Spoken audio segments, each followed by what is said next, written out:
সারা বাংলা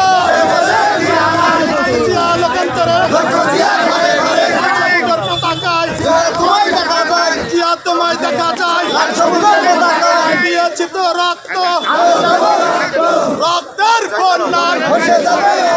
স্বাধীনতার ঘোষণা হৃদয়ের এই দিনে স্বাধীনতার ঘোষণা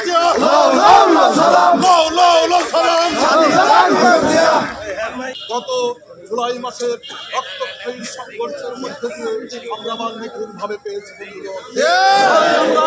আপনাদের মেসেজ দিতে চাই, এই দেশ যে কুচক্রী মহল বারবার এই পতাকাকে ক্ষতবিক্ষত করেছে, বারবার আমাদেরকে পরাধীনতার শৃঙ্খলে আবদ্ধ করতে চেয়েছে, যারা আমাদেরকে দাবিদার রাষ্ট্র বানাতে চেয়েছে, আমরা আজকে সেই জায়গা থেকে আমরা মুক্ত হয়ে একটি বিজয় দিবস উদযাপন করছি।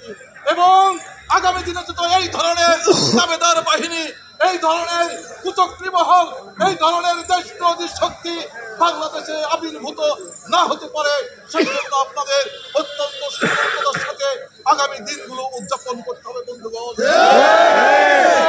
আমাদের নেতা জনাব তারেক রহমান পরিষ্কার বলে দিয়েছে, এই নির্বাচন হবে অত্যন্ত কঠিন এবং জটিল নির্বাচন। যে সন্ত্রাসী বাহিনী, যে দেশবিরোধী বাহিনী এখনো বাংলাদেশের সক্রিয় আছে, তাই আপনারা সতর্কভাবে আগামী দিনগুলো সবাইকে ঐক্যবদ্ধভাবে সাথে নিয়ে আগামী নির্বাচন পর্যন্ত সবাই একসাথে তাদের কাঁধ মিলিয়ে এই বাংলাদেশে বসবাস করবেন, এই গান্ধীর মাটিতে বসবাস করবেন, এই মেহেরপুরে মাটিতে বসবাস করবেন। আবার যেন কোনো বাহিনী এই বাংলাদেশকে গ্রাস করতে না পারে, আবার যেন কোনো বাহিনী এই বাংলাদেশের মানচিত্রকে ক্ষতবিক্ষত না করতে পারে, আপনাদের স্বাধীনতাকে যেন আর কোনো বাহিনী হরণ না করতে পারে। সেই জন্য এই বিজয় দিবসের তাৎপর্য অত্যন্ত গুরুত্বপূর্ণ।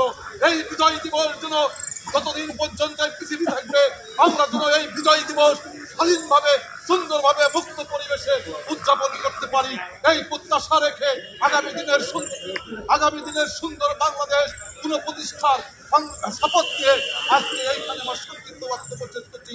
বন্ধুগণ, এখন আমরা যাবো মেহেরপুরে। আপনারা যারা এখন উপস্থিত আছেন,